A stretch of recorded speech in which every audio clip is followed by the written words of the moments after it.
मिली थी। समाजवादी पार्टी जो बोल रही है जातिगत जनगणना, उसने 2013 में एक ऐसा के मोहन राव था चीफ सेक्रेटरी, उसने एक शासनादेश जारी कर दिया कि विमुक्ति जनजाति के नाम से कोई आरक्षण नहीं दिया जाएगा।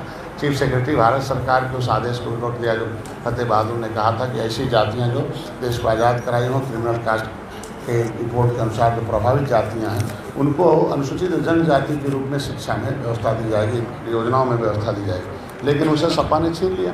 तो अब वो बतावें कि गिनती किस में होनी चाहिए, कहाँ होगी जातियों की। 18% आबादी हमारी, ये क्रिमिनल कास्ट से प्रभावित गुर्जर हैं, ये भी उजड़े हुए लोग हैं।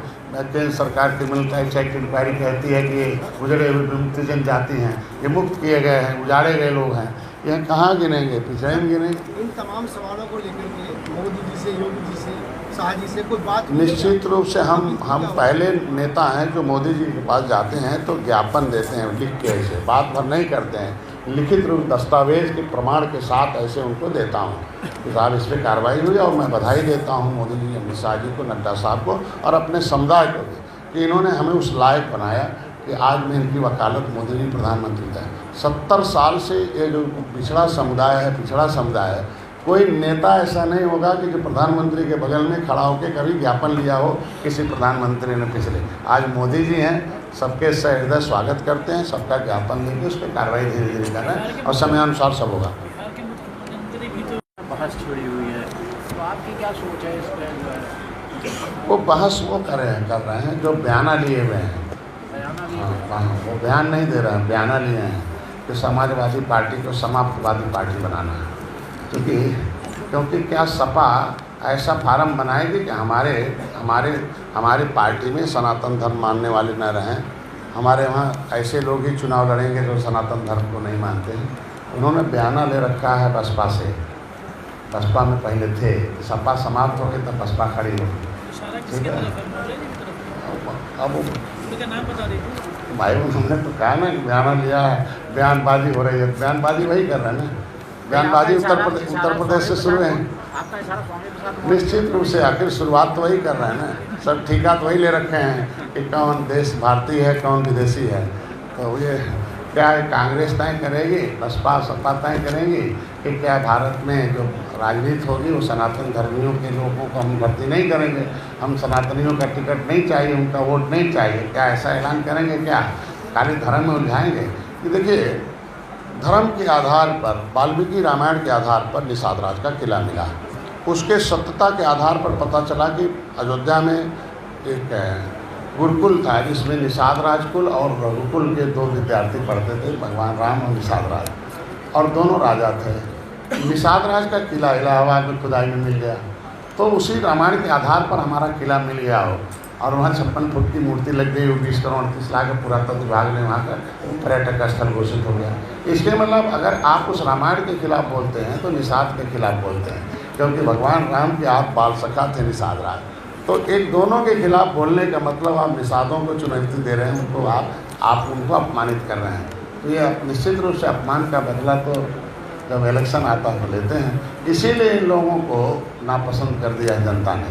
ये ऐसे लोग हैं जो धर्म का, वो मलाई खाने वाले हैं, जब बसपा में थे मलाई खाया, हमारे यहाँ थे रसमलाई खाया, जब रस खत्म हो गया तो भाग के सपा में। अब यहाँ है नहीं तो चाहते हैं कि किसी तरीके से उल्टा बोल दें, सपा समाप्त हो जाए और सपा हमें निकाल दे, फिर कहीं चले रसायन मलाई खाना। और प्रधानमंत्री जी ने कब समय दिया है वहाँ किले का? अभी इंक्वायरी मतलब आया था, प्रधानमंत्री जी को निमंत्रण दिया तो इंक्वायरी आया है, तो हमने सब रिपोर्ट दे दी है। और निश्चित रूप से नवंबर दिसंबर में किले पर वहाँ निषाद राज का बहुत बड़ा भव्य मूर्ति है 56 फुट की, और पार्क बहुत बड़ा बना है। तो वो निषाद राज के किले को पर जब अयोध्या में प्रयागराज में उतरे थे तो पहले प्रधानमंत्री हैं जो 9 बार प्रणाम किया जय निषाद राज का, तब तो सब लोग जाने हैं। खुदाई कराई 1977 में स्वर्गीय इंदिरा जी ने, लेकिन किसी को पता नहीं चलने दिया कि निषाद राज का किला भी है। उस किले से इन मछुआरों का सोच बदलता हूँ कि आप नहीं, हम कहते हैं कि जब वो थे भाजपा के साथ तब केंद्र में भाजपा अलग हो गई, वो अलग हो गया, और जब साथ में थे तब तो कोई दिक्कत नहीं थी, तब क्यों नहीं कराए? सब साथ ही में थे दोनों, तब करा देना चाहिए। तो नीति दोनों मिलकर कर रहे हैं, वो तो राजनीति कर रहे हैं, कुछ है नहीं। राजनीति के शिकार नहीं हो, पिछड़ों का कि पिछड़े के नाम पर सब कलंक है नेता, क्योंकि पिछड़ा वर्ग का गठन जब हम मंडल कमीशन आया तब हुआ, लेकिन शिक्षा में जब आप रिजर्वेशन नहीं देंगे, जब पढ़ाई नहीं रहेगा तो नौकरी कहाँ से करेगा। पिछड़ा वर्ग आयोग का गठन किया तो मोदी जी ने किया। हम कहते 30 साल मतलब 1992 में गठन हुआ मंडल कमीशन का। ये भलाई 1992 से लेकर 2022 तक ये पिछड़े के लोग उच्च शिक्षा में रिजर्वेशन नहीं था। जब उच्च शिक्षा में रिजर्वेशन नहीं रहेगा तो इनकी नौकरी पर लुटेगा कौन। तो आज मोदी जी ने पिछड़ा वर्ग आयोग का गठन किया, उच्च शिक्षा में रिजर्वेशन दिया। और नहीं, उत्तर प्रदेश में देखे होंगे कि पिछड़े का नगर निगम त्रिस्तरीय नगर पालिका के चुनाव में हाई कोर्ट ने मना कर दिया था कि आप पिछड़े के नाम पर कोई आरक्षण नहीं लेंगे, ये गलत है संवैधानिक रूप से।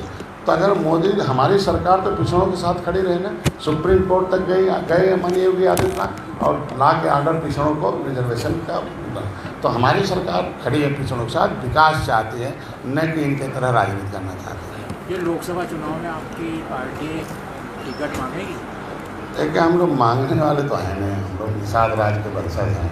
हम लोग जीत दर्ज कराने वाले, भगवान राम को गले लगाया था भगवान राम ने, निषाद राज ने अपनी सेना देके दुख देने वाली सरकार रावण राज थी उसे ख़त्म किया। तो आइए जो दुख देने वाली सरकारें उन्हें हटाना है, फिर से राम राज और निषाद राज को लाना है। इसकी वजह से हम जो भी इतना वादा करता हूँ कि बड़े भाई भारतीय जनता पार्टी बुलाती है, वो कहती है इतने सीट पर लड़ो, यहाँ लड़ो, ये आप कहता है। मैं उनसे इतना कहता हूँ कि हमें ये सीट दे दीजिए, हम जीत जाएंगे आसानी से। 15 सीटों में 11 हारी हुई सीट दिया था, 9 उसमें से जीता है। 15 सीट में 5 उनके सिंपल से हम 10 हमारे पक्ष में और 11 विधायक दिया। अब इतना कहूँगा कि भोजन भरी थाली जिस तरीके से विधानसभा में है उसी तरीके से लोकसभा में भी जाएगी 2014 में, वहाँ प्रतिनिधित्व करेगी। पार्टी अपने सिंबल में चुनाव लड़ी? निश्चित रूप से अपने सिंबल में 2022 में चुनाव लड़ी। अभी विधायक 6 हमारे हैं, 5 उनके सिंबल पर रहा। वो हमारी रणनीति है कौन किसके सिंबल पर लड़के जीतेगा। डॉक्टर निषाद जो नेशनल चेहरा है NAF के, आप एक बड़े पदाधिकारी, लग रहा है कि 2024 में डॉक्टर निषाद को पार्लियामेंट में देखेंगे और एक अहम भूमिका में देखेंगे सेंट्रल कैबिनेट में। देखिए, पार्लियामेंट में आज ही निषाद पार्टी का एक मेंबर जो इंजीनियर निषाद वकालत कर रहे हैं। हमारा राज्यसभा में भी हमारे निषाद जी हैं, विधानसभा में 11 हैं, विधान परिषद में खुद हूँ। अब कैबिनेट जहाँ भाग्य लिखा जाता है वो कैबिनेट में मैं खुद 18 में से एक हूँ। तो हम लोग सदन में हमारी वकालत तो है ही है।